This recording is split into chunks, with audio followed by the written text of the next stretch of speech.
Corona परीक्षण घट्यो। पछिल्लो 24 घण्टामा नेपालमा थप 120 जनामा कोरोना संक्रमण पुष्टि। माधव नेपाल समूहका 4 नेताले छुट्टा छुट्टै स्पष्टीकरण बुझाउने। भारतमा देखिएको कोरोना भाइरसको डबल म्युटेट के हो त? यसबारे महत्त्वपूर्ण जानकारी। संसदीय दलको नेतालाई संसद निलम्बन गर्ने विशेषाधिकार प्राप्त गराइयो। तत्काल विद्यालय बन्द हुन सक्ने सम्बन्धी ठूलो खबर। शिक्षा मन्त्रालयले दियो यस्तो निर्देशन। दोहोरो अङ्कले घट्यो शेयर बजार। व्यापार र होटलले भने कमाए। शेयर बजार सम्बन्धी सम्पूर्ण जानकारी। रेशम चौधरीको रिहाईबारे वार्ता गरौँ भन्दै माइती घर पुगेर गृहमन्त्रीले भने फेरि लकडाउन हुन्छ कि हुँदैन त? सरकारले गर्यो यस सम्बन्धी ठूलो निर्णय। हालै भारतबाट आएका 24 जनामा कोरोना संक्रमण देखियो। बिजुलीबाटै चल्ने रासायनिक मल कारखाना खोल्छौं, प्रधानमन्त्री ओलीको भनाई। विराटनगरको अरनिको माविमा विद्यार्थीले गरे तोडफोड। झ्यालका सिसा सबै फुटे। भारतले कोरोना विरुद्धको खोप निर्यातमा रोक लगायो। यो वर्ष पनि गौतम बुद्ध विमानस्थलमा अन्तर्राष्ट्रिय जहाज नउड्ने। विदेश जानेलाई ठूलो समस्या। भारतमा 40 वर्ष जेलमा बसेका दुर्गा प्रसादले पाए नेपाली नागरिकता। जर्मनीले नेपाललाई 10 मिलियन युरो अनुदानमा दिने। बद्री पङ्गिनी दोहोरी च्याम्पियनमा आए भन्छन्। दोहोरी च्याम्पियनका निर्णायकहरूमाथि शंका नगर्नुहोस्। किनमेलका लागि भारतीय सीमावर्ती बजार रूपडियामा जान रोक लगाइयो। चितवन मेडिकल कलेजमा पहिलो पटक कलेजो प्रत्यारोपण। सबै नेपालीलाई खुसीको खबर। पहाडी भेगमा पानी पर्ने। आजको मौसम कस्तो रहनेछ त? यसबारे पूरै जानकारी। सबैले मास्क अनिवार्य लगाउनु पर्ने। होलीमा भिड नगर्न सम्पूर्ण नेपालीलाई आग्रह। अब नेपालमा पनि कोरोना संक्रमण बढ्न सक्छ भन्दै भारतको संकेत। रात्रिकालीन व्यवसाय 9 बजेसम्म मात्र खोल्न पाइने। होली मनाउन नयाँ नियम लागू। भागरथी हत्या प्रकरणमा बयान फेरेका दिनेशसँग भागरथीको भजाइल स्वाबको डीएनए मिल्यो। दिनेशले झुट बोलेको पुष्टि। भारतमा कोरोना भाइरसबाट एकै दिनमा 53,000 भन्दा बढी संक्रमित भेटिए। नेपाली चेलीको भारतमा रहस्यमय मृत्यु। बलात्कार पछि हत्या भएको आशंका। प्रधानमन्त्री केपी ओलीको तस्बिर अब मोबाइल फोनले खिच्न नपाइने। सुनको मूल्य तोलामा 200 रुपैयाँले बढ्यो। प्रति तोला 86,900 रुपैयाँमा पाइने। नेपालले किनेको 10 लाख डोज कोरोना खोप अप्रिल पहिलो साता आउने। यसबारे पुरै जानकारी। दर्शकवृन्द नमस्कार, तपाईहरुलाई फेरि पनि स्वागत छ हाम्रो च्यानल स्मार्ट खबरमा। दैनिकी जस्तै तपाईहरुमा आजका पनि मुख्य समाचारहरू लिएर उपस्थित भइसकेका छौं। हाम्रो मेहनतको लागि तपाईहरुले यो भिडियोलाई एउटा सानो लाइक गरी सक्दो शेयर गर्न भने नबिर्सिनु होला। त्यसैगरी यदि तपाईहरुले अहिलेसम्म हाम्रो च्यानल स्मार्ट खबरलाई सब्स्क्राइब गर्नु भएको छैन भने सब्स्क्राइब गर्नु होला। साथै छेउमा रहेको बेल घण्टीमा क्लिक गरी अलमा क्लिक गर्न पनि नबिर्सिनु होला। आउनुस आजका मुख्य समाचारतर्फ लागौं दर्शकवृन्द। पहिलो खबर कोरोना भाइरसका संक्रमितहरूको संख्याबाट सुरु गर्न चाहे। पछिल्लो 24 घण्टामा नेपालमा थप 120 जनामा कोरोना भाइरस कोभिड-19 को संक्रमण पुष्टि भएको छ। स्वास्थ्य तथा जनसंख्या मन्त्रालयको विवरणमा 2891 जनामा गरिएको पीसीआर परीक्षणमा 120 जनामा कोरोना संक्रमण पुष्टि भएको उल्लेख गरिएको छ।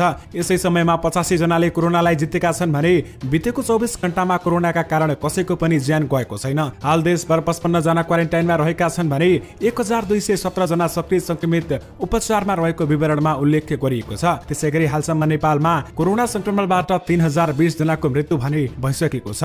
आउनुस अब अर्को समाचारतर्फ लागौं दर्शकवृन्द। शिक्षा विज्ञान तथा प्रविधि मन्त्रालयले कोरोना भाइरसको संक्रमण बढ्न थालेको भन्दै जनस्वास्थ्यका मापदण्ड पालना गरेर विद्यालय सञ्चालन गर्न निर्देशन दिएको छ। कोरोना महामारी पुनः बढ्न थालेसँगै विद्यालय बन्द गरिने चर्चा चलिरहेको बेलामा बिहीबार शिक्षा मन्त्री कृष्ण गोपाल श्रेष्ठ सहित मन्त्रालयमा बसेको बैठकले जनस्वास्थ्य र सुरक्षा सम्बन्धी मापदण्ड पालना गरेर विद्यालय सञ्चालन गर्ने निर्देशन दिएको हो। बैठकमा कोरोना संक्रमणबाट हुने जोखिमबारे शिक्षक तथा विद्यार्थीको स्वास्थ्य र शिक्षण संस्थाका क्रियाकलापमा पर्न सक्ने प्रतिकूल असरका विषयमा समीक्षा गरिएको मन्त्रालयले जनाएको छ भने बैठकका सबै सरकारवालाहरूले सजग र सचेत रही सावधानीपूर्वक परिस्थितिको विश्लेषण गरी शिक्षण संस्थाका क्रियाकलापहरू सञ्चालन गर्नुपर्ने निष्कर्ष निकालेको छ। शिक्षा मन्त्रालयले बताए अनुसार तत्काल विद्यालय बन्द नहुने बताइएको छ। आउनुस अब अर्को समाचारतर्फ लागौं दर्शकवृन्द। प्रधानमन्त्री केपी शर्मा ओलीले स्वदेशी बिजुलीबाटै रासायनिक मल कारखाना खोल्ने बताएका छन्। कृषि तथा पशुपन्छी विकास मन्त्रालयले बिहीबार गरेको कार्यक्रममा उनले रासायनिक मल कारखाना खोल्न आवश्यक पर्ने बिजुली दिन कुनै एक परियोजना नै उपलब्ध गराउन सरकार तयार रहेको समेत बताएका छन्। नेपालमा हालै अर्थमन्त्री विष्णु पौडेल, उद्योग वाणिज्य तथा आपूर्ति मन्त्री लेखराज भट्ट र कृषि तथा पशुपन्छी विकास मन्त्री पद्मा अर्यालले हालै दिएको प्रतिवेदनमा नेपालमा मल कारखाना सञ्चालन गर्न सकिने र त्यसका लागि भारतबाट प्राकृतिक ग्यास ल्याउने उल्लेख गरेका थिए। नेपालमा केही वर्षमा बिजुली खेर जाने स्थिति आउने तर भारतबाट प्राकृतिक ग्यास ल्याएर मल कारखाना चलाउनु उचित नहुने विज्ञहरूले बताउँदै आएका छन्। दर्शकवृन्द विशेष गरी बिजुलीबाटै चल्ने रासायनिक मल कारखाना खोल्छौं भन्दै प्रधानमन्त्री केपी ओलीले भनेका छन्। आउनुस अब अर्को समाचारतर्फ लागौं दर्शकवृन्द। विराटनगरको अरनिको माध्यमिक विद्यालयमा विद्यार्थीहरूले तोडफोड गरेका छन्। परीक्षाफल राम्रो नआएको भन्दै बिहीबार 12 कक्षाका विद्यार्थीले तोडफोड गरेका हुन्। विद्यार्थीले तोडफोड गर्दा झ्यालका सिसाहरू फुटेका छन्। विद्यार्थीले तोडफोड गरेपछि विद्यालयमा प्रहरी पुगेको थियो। प्रहरी पुगिसकेपछि त्यहाँको अवस्था भने सामान्य बनेको थियो। प्रिन्सिपल प्रिन्सिपल राजेश कार्कीले कक्षा 12 का विद्यार्थीले कक्षा 11 को परीक्षामा कम अङ्क दिएको भनी तोडफोड गरेको र केही कक्षा कोठाको सिसा फुटेको समेत बताएका छन्। त्यहाँका केही तस्बिरहरू तपाईहरुले स्क्रिनमा देखिरहनु भएको छ। आउनुस् अब अर्को समाचारतर्फ लागौं। दर्शकवृन्द, हालै भारतबाट नेपाल प्रवेश गरेका 24 जनामा कोरोना भाइरसको संक्रमण पुष्टि भएको छ। एपिडेमियोलोजी तथा रोग नियन्त्रण महाशाखाका ईडीसीडी निर्देशक डाक्टर कृष्ण पौडेलले भारतसँग जोडिएका विभिन्न सीमानाका हुँदै पछिल्लो 2 साता यता नेपाल प्रवेश गरेका 24 जनामा कोरोना संक्रमण पुष्टि भएको बताएका छन्। उनका अनुसार कञ्चनपुरको गड्डा चौकी, कैलालीको गौरी फन्टा, बाँकेको रूपौडिया लगायत पश्चिम क्षेत्रका नाकाबाट प्रवेश गरेकाहरूमा संक्रमण देखिएको छ। त्यसैगरी दर्शकवृन्द, भारतले कोरोना भाइरस कोभिड-19 विरुद्धको खोप निर्यातमा अनिश्चितकालीन रोक समेत लगाएको छ। पछिल्लो समय दोस्रो चरणको लहर सुरु भएकाले भारतमै खोप आवश्यक हुन सक्ने भन्दै अस्थायी रूपमा खोप निर्यात रोकेको हो। बीबीसीका अनुसार अक्सफोर्ड एक्स्ट्राजेनेका खोपको सबै निर्यातहरूमाथि रोक लगाएको भारतीय विदेश मन्त्रालय स्रोतले जानकारी दिएको छ। तपाईहरुलाई थाहा नै छ, अहिले भारतमा कोरोना संक्रमणको दर एकदमै तीव्र रूपमा बढिरहेको छ।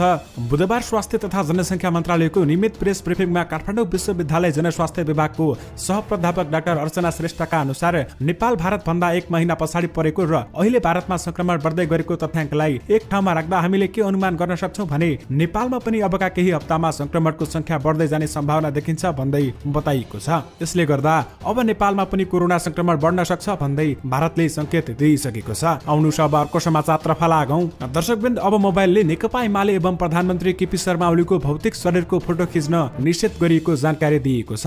बिहीबार ललितपुरको जावालाखेल स्थित स्टाफ कलेजमा प्रधानमन्त्री ओलीले पशुपन्छी जन्य उत्पादनमा मुलुक आत्मनिर्भर भएको घोषणा गर्ने कार्यक्रममा कृषि मन्त्रालयका उपसचिव प्रदीप कुमार भट्टराईले कार्यक्रम सुरु हुनु पूर्व यस्तो जानकारी गराएका हुन्। कार्यक्रम सुरु हुनु पूर्व प्रधानमन्त्रीका सुरक्षाकर्मीले प्रोटोकल अनुसार मोबाइल फोनबाट फोटो खिच्न नमिल्ने जानकारी पाएको उनले बताएका छन् भने यससँगै प्रधानमन्त्री ओलीको तस्बिर लिन चाहने कार्यकर्ता तथा फ्यानहरूले आफूले चाहे बमोजिम फोटो खिच्न निषेध गरिएको छ। दर्शकवृन्द, विशेष गरी प्रधानमन्त्री केपी ओलीको तस्बिर अब मोबाइलले खिच्न निषेध गरिएको छ। आउनुस् अब अर्को समाचारतर्फ लागौं। दर्शकवृन्द, नेपालमा फेरि के लकडाउन होला त? आउनुस् तपाईहरुलाई यस बारेमा पनि केही जानकारी दिउँ। दर्शकवृन्द, अर्थमन्त्री विष्णु प्रसाद पौडेलले कोभिड संक्रमण रोकथामका लागि फेरि लकडाउन नहुने स्पष्ट पारेका छन्। दर्शकवृन्द, तपाईहरुले साँचो सुन्नुभयो। कोभिड-19 को दोस्रो लहरबाट जोगिनुपर्ने अवस्था सँगसँगै आर्थिक सामाजिक क्रियाकलापलाई नियमित गर्नुपर्ने भएकाले स्वास्थ्य मापदण्डलाई कडाइका साथ पालना गराउने तर लकडाउन र सीमानाका बन्द नगरिने उनले बताएका छन्। बिहीबार न्युज एजेन्सी नेपालसँग कुराकानी गर्दै अर्थमन्त्री पौडेलले कोभिड रोकथामका लागि सीमानाका बन्द गर्ने अथवा लकडाउन गर्ने सरकारको सोच नभएको बताएका छन्। उनले भनेका छन्, हाम्रो आशंकाबाट होइन, यथार्थबाट निर्देशित भएर अगाडि बढ्नुपर्छ। कोभिडको दोस्रो लहरको चर्चा चलिरहेको छ, त्यसबाट हामी जोगिनुपर्छ। अर्कोतर्फ आर्थिक सामाजिक क्रियाकलापलाई नियमित र सुचारू पनि गर्नुपर्ने आवश्यकता छ। त्यसकारणले हामी आर्थिक सामाजिक क्रियाकलापलाई सुचारू पनि गर्छौं, नियमित पनि गर्छौं र स्वास्थ्य मापदण्डलाई ख्याल गरेर अगाडि बढ्छौं। अहिले सरकारले सीमानाका बन्द गर्ने, लकडाउन गर्ने तर्फ सोचेको छैन, त्यो अहिले उपयुक्त पनि हुँदैन भन्दै उनले भनेका छन्। दर्शकवृन्द, विशेष गरी अहिले सरकार लकडाउन भने नगर्ने सोचमा रहेको छ। आउनुस् अब अर्को समाचारतर्फ लागौं। दर्शकवृन्द, भागरथी हत्या प्रकरणमा एउटा अर्को ठूलो खुलासा भएको छ। बैतडीको दोगडा केदार गाउँपालिका 7 की 17 वर्षीय किशोरी भागरथी भट्टको भजाइल स्वाबसँग अभियुक्त दिनेश भट्टको डीएनए मिलेको छ। तपाईहरुले साँचो सुन्नुभयो। काठमाडौँको सामाखुसी स्थित नेपाल प्रहरी केन्द्रीय विधि विज्ञान प्रयोगशालामा गरिएको परीक्षणमा अभियुक्त दिनेशको डीएनए भागरथीको भजाइल स्वाबसँग मिलेको प्रहरीले जनाएको छ। आइतबार कञ्चनपुरको सदरमुकाम महेन्द्रनगरमा आयोजित पत्रकार सम्मेलनमा अभियुक्त दिनेश भट्टका बुवा दीपक भट्टले भागरथी हत्या प्रकरणमा दिनेश अपराधी नभएको बताएका थिए। छोरासँग भेट्दा छोरा दिनेशले आफ्नो घटनामा संलग्नता नरहेको र डराई धम्काएर साबिती बयान दिन लगाएको उनका बुवा दीपकराज भट्टले बताएका छन्। भेटका क्रममा बुवा दीपकसँग दिनेशले अपराध स्वीकार गर्दै अन्य 2 जनामाथि हत्या आरोप समेत लगाएका छन् भने अपराधीहरूले बुवा र भाइलाई मार्ने धम्की दिएर अपराध स्वीकार्न लगाएको दिनेशको आरोप रहेको बुवा दीपकले पत्रकार सम्मेलनमा भनेका थिए। दर्शकवृन्द, विशेष गरी भागरथी हत्या प्रकरणमा बयान फेरेका दिनेशसँग भागरथीको भजाइल स्वाबको डीएनए मिलेको छ। आउनुस् अब अर्को समाचारतर्फ लागौं।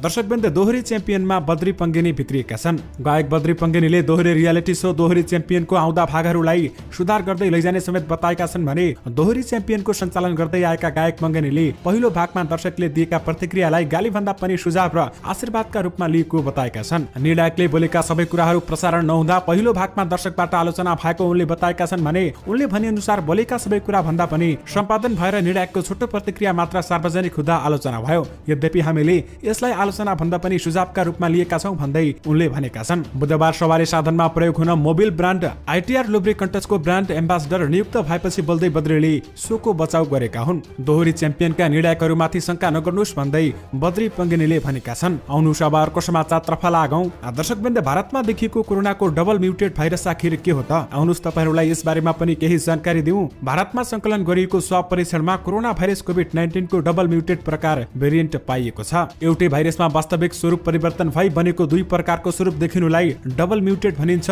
कोरोनाको डबल म्युटेट प्रकार कति संक्रामक छ, यो संक्रमण रोक्न कोरोना खोप कतिको प्रभावकारी हुन्छ भन्ने विषयमा वैज्ञानिकहरूले अध्ययन समेत गरिरहेका छन्। अन्य भाइरस जस्तै कोरोना भाइरस पनि एक व्यक्तिबाट अर्को व्यक्तिमा सर्दा केही परिवर्तन हुन्छ, यसरी परिवर्तन हुनुलाई म्युटेट भनिन्छ। त्यसैगरी दर्शकवृन्द, पछिल्लो 24 घण्टामा भारतमा थप 53,476 थप व्यक्तिमा कोरोना संक्रमण देखिएपछि कुल संक्रमितको संख्या 1,17,87,534 पुगेको मन्त्रालयले जानकारी दिएको छ। गत 24 घण्टामा भारतमा कोरोना संक्रमणबाट 351 जनाको मृत्यु भएपछि यहाँको कुल मृतकको संख्या 1,60,692 जना पुगेको केन्द्रीय स्वास्थ्य तथा कल्याण मन्त्रालयले जानकारी दिएको छ। आउनु अब अर्को समाचारतर्फ लागौं। दर्शकवृन्द, सार्वजनिक स्थानमा मास्क अनिवार्य लगाउन स्थानीय प्रशासनले निर्देशन जारी गरिसकेको छ। यसबारेमा तपाईहरुलाई थाहा नै छ, देशका सबै जिल्लाहरूमा सार्वजनिक रूपमा होली मनाउन रोक समेत लगाइएको छ। त्यसैगरी काठमाडौँ, भरतपुर र ललितपुर तीनवटै जिल्ला प्रशासन कार्यालयले सूचना जारी गरी सार्वजनिक स्थानमा अनिवार्य रूपमा मास्क लगाउन समेत आग्रह गरेको छ। भारतमा कोरोना संक्रमण बढेको र नेपालमा पनि बढ्ने संकेत देखिएको भन्दै प्रशासन कार्यालयहरूले मास्क लगाउन र स्वास्थ्य सुरक्षाको मापदण्ड पालना गर्न आग्रह गरेका छन्। त्यसैगरी सार्वजनिक स्थलमा भिडभाड नगर्न र घरभित्रै होली मनाउन प्रशासनले आग्रह समेत गरेको छ। यदि मास्क नलगाइएको र सार्वजनिक रूपमा होली मनाएको पाइएमा कारबाही हुन सक्ने समेत जनाइएको छ। आउनु अब अर्को समाचारतर्फ लागौं। दर्शकवृन्द, कञ्चनपुरको बेलोरी नगरपालिका 4 रिसाहकी 22 वर्षीय युवतीको भारतमा रहस्यमय मृत्यु भएको छ। स्थानीय मोली रानीकी श्रीमती भागरथी राणाको भारतमा रहस्यमय तवरले मृत्यु भएको हो। यही चैत 6 गते घरदेखि हराएकी महिलाको 10 गते साँझ एकाएक मृत्युको खबर सुनिएको उनका श्रीमान मोली राणाले बताएका छन्। उनका अनुसार श्रीमती हराएको बारे 8 गते इलाका प्रहरी कार्यालय बेलौरीमा निवेदन दर्ता गरिएको थियो। यता प्रहरीको प्रारम्भिक अनुसन्धानका आधारमा भारतको लखिमपुर जिल्ला थाना सम्पूर्णनगर ग्राम गोविन्दनगरका स्थानीय अन्दाजी 30 वर्षीय विक्रम कुमार भारतीय प्रहरीको नियन्त्रणमा रहेका छन्। भारतीय नागरिक विक्रम कुमार र मृतक भागरथीको केही समय पहिलेदेखि नै सम्पर्क रहेको बुझिएको छ भने घटनाबारे अनुसन्धान भइरहेको इलाका प्रहरी कार्यालय बेलौरीका प्रहरी निरीक्षक कमल कुमार खड्काले बताएका छन्। यस्तै मृतक श्रीमानले घटनाको प्रवृत्ति हेर्दा बलात्कारपछि हत्या भएको हुन सक्ने समेत बताएका छन्। आउनु अब अर्को समाचारतर्फ लागौं। दर्शकवृन्द, नेकपा एमाले संसदीय दलको नयाँ विधानले दलका नेताहरूलाई संसद निलम्बन गर्ने विशेषाधिकार दिएको छ। वरिष्ठ नेता माधव कुमार नेपाल समूहका सांसदहरू अनुपस्थित भएको 7 चैतको संसदीय दलको बैठकले विधान पास गरेको थियो भने त्यही दिन केन्द्रीय कमिटीले अनुमोदन गरेको थियो। उक्त विधानमा दलका नेतालाई सिधै सांसद निलम्बन गर्ने विशेषाधिकार दिएको छ भने अहिले एमाले संसदीय दलको नेता अध्यक्ष केपी शर्मा ओली रहेका छन्। विधानको दफा 25 मा अनुशासनको कारबाही र सजाय सम्बन्धी व्यवस्था छ, जस अनुसार दलको निर्देशन एवं हिप उल्लङ्घन गर्नेलाई दलको नेता वा नेताको निर्देशनमा प्रमुख सचेतक स्पष्टीकरण सोध्ने व्यवस्था समेत रहेको छ। दर्शकवृन्द, विशेष गरी संसदीय दलको नेतालाई सांसद निलम्बन गर्ने विशेषाधिकार दिएको छ। आउनु अब अर्को समाचारतर्फ लागौं। दर्शकवृन्द, भरतपुर स्थित चितवन मेडिकल कलेजमा पहिलो पटक कलेजोको सफल प्रत्यारोपण गरिएको छ। भरतपुर महानगरपालिका 10 घर भई काठमाडौँ बस्दै आएकी 54 वर्षीय धनकुमारी लामामा कलेजो प्रत्यारोपण गरिएको कलेजले जनाएको छ। लामालाई उनकी 34 वर्षीय छोरी उषाले कलेजो दिएकी हुन्। चैत्र 8 गते झण्डै 12 घण्टा लगाएर कलेजो प्रत्यारोपण गरिएको चिकित्सकहरूले बताएका छन्। चिकित्सकहरू doctor Sanjay Yadav, doctor Ekananda Singh, doctor Kiran Adhikari, doctor Barun Shrestha, doctor Sagar Paudel, doctor Navendra Yadav, doctor Surendra Gautam, doctor Bigyan पौडेलको टिमले गरेको प्रत्यारोपणमा एपोलो अस्पतालका doctor Niraj Goyal, doctor Arun Kumar, doctor Sanjeev Aneja लगायतको टोलीले सहयोग गरेको थियो। दर्शकवृन्द, विशेष गरी चितवन मेडिकल कलेजमा पहिलो पटक कलेजो प्रत्यारोपण गरिएको छ। यो नेपालमा पहिलो पटक भएको छ, यसै कारण यो सबै नेपालीका लागि खुसीको खबर रहेको छ। आउनु अब अर्को समाचारतर्फ लागौं। दर्शकवृन्द, नेकपा एमालेका वरिष्ठ नेता माधव कुमार नेपाल सहित 4 नेताले छुट्टा छुट्टै स्पष्टीकरण बुझाएका छन्। चैत्र 7 गते प्रधानमन्त्री केपी शर्मा ओलीको निवास पालुवाटारमा बसेको केन्द्रीय कमिटी बैठकले नेता नेपाल अध्यक्ष भीम रावल, उपमहासचिव घनश्याम भुसाल र स्थायी कमिटी सुरेन्द्र पाण्डेसँग स्पष्टीकरण सोध्ने निर्णय गरेको थियो। त्यसपछि गत आइतबार महासचिव ईश्वर पोखरेलले उनीहरूलाई छुट्टा छुट्टै पत्र लेखेर स्पष्टीकरण माग गरेका थिए। नेपाल समूहका 4 जना नेताले पत्रको जवाब छुट्टा छुट्टै बुझाएका छन्। उनका अनुसार जवाफी बिहीबार नै पठाएका थिए। आउनु अब अर्को समाचारतर्फ लागौं। दर्शकवृन्द, भारतमा 40 वर्ष जेल बसेर नेपाल फर्केका दुर्गा प्रसाद तिमसिना दीपक जैसीले नेपाली नागरिकता पाएका छन्। तपाईहरूले साँचो सुन्नुभयो, उनले बिहीबार जिल्ला प्रशासन कार्यालय इलामबाट नागरिकता लिएका हुन्। उनलाई सहायक सिओ झरेन्द्र प्रसाद चापागाई र प्रमुख प्रशासकीय अधिकृत देवी शरण फुलले नागरिकता प्रदान गरेका थिए। दुर्गा प्रसादको परिवारले नागरिकताका लागि चासो देखाएपछि जिल्ला प्रशासन कार्यालय पनि सहजीकरण गरिदिएको थियो। दर्शकवृन्द, विशेष गरी भारतमा 40 वर्ष जेल बसेका दुर्गा प्रसादले नेपाली नागरिकता पाएका छन्। आउनु अब अर्को समाचारतर्फ लागौं। दर्शकवृन्द, जर्मनीले नेपालको ग्रीन रिकभरी र समावेशी विकासका लागि 10 मिलियन युरो अनुदानमा दिने भएको छ। यस सम्बन्धी सहसम्झौतामा अर्थ मन्त्रालयका सहसचिव श्री कृष्ण नेपाल र नेपालका लागि जर्मनी राजदूत रोनाल्ड सेइफेर बीच सम्झौता भएको हो। यसले नीति र सार्वजनिक क्षेत्रलाई ग्रिड जोडिएको सोलर फार्म विस्तार, सोलर इरिगेसन विस्तार गर्न र अन्य गतिविधि विस्तार गर्न सहयोग गर्ने बताइएको छ। दर्शकवृन्द, विशेष गरी जर्मनीले नेपाललाई 10 मिलियन युरो अनुदानमा दिने भएको छ। आउनु अब अर्को समाचारतर्फ लागौं। दर्शकवृन्द, स्वास्थ्य मन्त्रालयले कोरोना रोकथाम नियन्त्रण गर्न बनेको सीमा समक्ष कोभिड-19 संक्रमण बढेको भन्दै रात्रिकालीन व्यवसाय 9 बजेसम्म मात्र सञ्चालन गर्न प्रस्ताव गरेको छ। रातिमा चल्ने होटल व्यवसायसँगै अरू व्यवसायहरूलाई पनि राति 9 बजेसम्म मात्र सञ्चालन गर्ने प्रस्ताव गरेको हो। छिमेकी मुलुक भारत, बेलायत तथा जर्मनी र फ्रान्समा कोरोना संक्रमण बढेपछि कोभिड-19 संकट व्यवस्थापन केन्द्रलाई प्रस्ताव गरेको हो। पर्यटन क्षेत्र अन्तर्गत सञ्चालन हुने रात्रिकालीन कार्यक्रममा अनिवार्य स्वास्थ्य मापदण्ड अपनाउन, पालना गर्न लगाउने र त्यसको अनुगमन सांस्कृतिक, पर्यटन तथा नागरिक उड्डयन मन्त्रालयले गर्ने बताइएको छ। दर्शकवृन्द, विशेष गरी रात्रिकालीन व्यवसाय 9 बजेसम्म मात्र खोल्न पाइने भएको छ। आउनु अब अर्को समाचारतर्फ लागौं। दर्शकवृन्द, आज शेयर बजारमा दोहोरो अङ्कले गिरावट आएको छ। शेयर कारोबार मापक नेप्से परिसूचक दोहोरो अङ्कले घटे पनि कारोबार रकम भने अघिल्लो दिन भन्दा आज सुधारिएको छ। समग्रमा बजार घटे पनि नेपाल स्टक एक्सचेन्जमा कारोबार हुने व्यापार, होटल तथा पर्यटन र लगानी समूहको सब इन्डेक्स भने बढेको छ।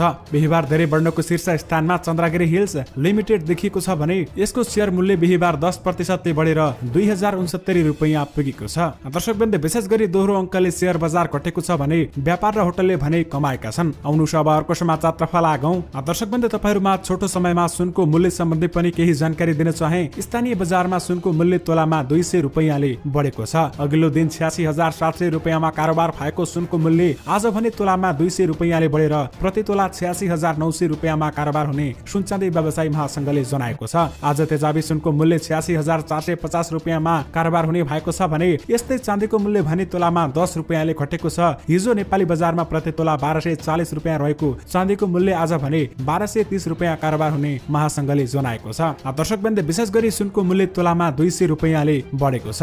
आउनु अब अर्को समाचारतर्फ लागौं। दर्शकवृन्द, राष्ट्रिय गौरवका आयोजना गौतम बुद्ध अन्तर्राष्ट्रिय विमानस्थल जहाज चढेर विदेश पुग्न नेपालीको चाहना यो वर्ष पनि पूरा नहुने भएको छ। सरकारले चालु आर्थिक वर्ष 2077-78 भित्रै भैरहवा स्थित गौतम बुद्ध अन्तर्राष्ट्रिय विमानस्थल सञ्चालनको लक्ष्य राखेको थियो। तर कोरोना भाइरसको महामारीका कारण लामो समय जनशक्ति र उपकरण अभाव हुँदा विमानस्थलको काम लक्ष्य अनुसार हुन नसकेको नेपाल नागरिक उड्डयन प्राधिकरणका महानिर्देशक राजन पोखरेलले जानकारी दिएका छन्। दर्शकवृन्द, विशेष गरी गौतम बुद्ध विमानस्थलबाट अन्तर्राष्ट्रिय जहाज यो वर्ष पनि नउड्ने भएको छ। आउनु अब अर्को समाचारतर्फ लागौं। दर्शकवृन्द, तपाईहरुमा आजको मौसम सम्बन्धी पनि केही जानकारी दिन चाहे। आज पनि मौसम बदली भएको छ। स्थानीय वायुसँगै पश्चिमी वायुको प्रभावले मौसममा बदली आएको मौसम पूर्वानुमान महाशाखाले जनाएको छ। महाशाखाका अनुसार आज दिउँसो देशका पहाडी भूभागहरूमा आंशिक बदली भई 1-2 स्थानमा मेघगर्जन चट्याङ सहित हल्का वर्षाको सम्भावना रहेको बताइएको छ भने सबैलाई सचेत रहन समेत आग्रह गरिएको छ। आउनु अब अर्को समाचारतर्फ लागौं। दर्शकवृन्द, निलम्बित सांसद रेशम चौधरीलाई रिहा गर्न माग गर्दै धरनामा बसेका थारू अगुवालाई भेट्न गृहमन्त्री रामबहादुर थापा बादल बिहीबार माइतीघर मण्डला पुगेका छन्। थारू कल्याणकारी सभाको अगुवाईमा बसेको धरना स्थलमा पुगेका गृहमन्त्री थापाले रेशमको रिहाईबारे छलफल गर्न वार्ता टोली बनाएर आउन आग्रह गरेका छन्। थारू कल्याणकारी सभाका महामन्त्री प्रेमीलाल चौधरीले भने माननीय रेशम चौधरीको रिहाईका लागि गृहमन्त्रीज्यूले वार्ता टोली बनाएर आउनु भन्नु भएको छ।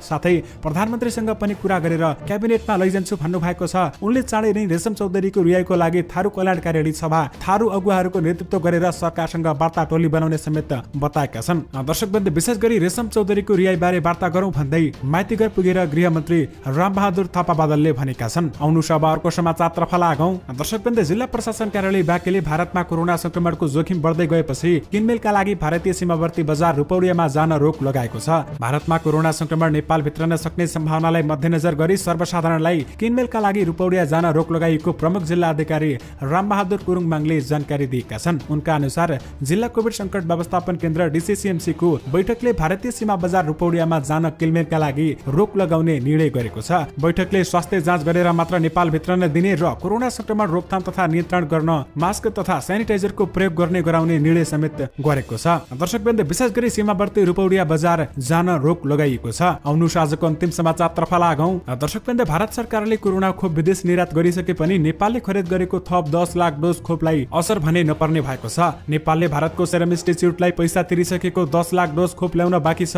उक्त खोप अप्रेल महिनाको पहिलो सातासम्म आइपुग्ने स्वास्थ्य तथा जनसङ्ख्या मन्त्रालयका अधिकारीहरूले बताएका छन्। पछिल्लो छलफलमा सेरम इन्स्टिच्युटले अप्रेलको पहिलो सातासम्म खोप पठाउने जानकारी दिएको मन्त्रालयका एक अधिकारीले जानकारी दिएका छन्। हामीले खरिद गरेको खोप पठाउन ढिलो गरेपछि हामीले निरन्तर फलोअप गरेका थियौं। स्वास्थ्य मन्त्रालयका ती अधिकारीले भने उनीहरूले खोप अप्रेलको पहिलो साताभित्र पठाउने बताएका छन्। गत 5 फागुनमा नेपालले भारतको सेरम इन्स्टिच्युटसँग प्रति डोज $4 को दरमा अग्रिम भुक्तानी गरी 20 लाख डोज खोप खरिद प्रक्रिया सम्झौता गरेको थियो। त्यसमध्ये 10 लाख डोज केही दिनमै नेपाल आइपुग्यो भने बाँकी 10 डोज चैत 4 गतेसम्म नेपालमा पठाउने सहमति भएको थियो। तर सहमति अनुसार चैत 4 मा खोप नआएपछि नेपालले खोप अभियान नै स्थगित गरेको छ। भारतमा पछिल्लो समय कोरोना संक्रमण तीव्र गतिमा फैलिएकाले खोप निर्यातमा प्रतिबन्ध लगाइएको छ। तर नेपालले अगाडि नै रकम भुक्तानी गरिसकेकाले 10 लाख डोज खोप आउने मन्त्रालयका अधिकारीहरूले बताएका छन्। चीन सरकारले दिएको सिनोफार्म कम्पनीको 8 लाख डोज खोप पनि यही सोमबार नेपाल आइपुग्दैछ। दर्शकवृन्द, विशेष गरी नेपालले किनेको 10 लाख डोज कोरोना खोप अप्रेल पहिलो सातामा आउने भएको छ।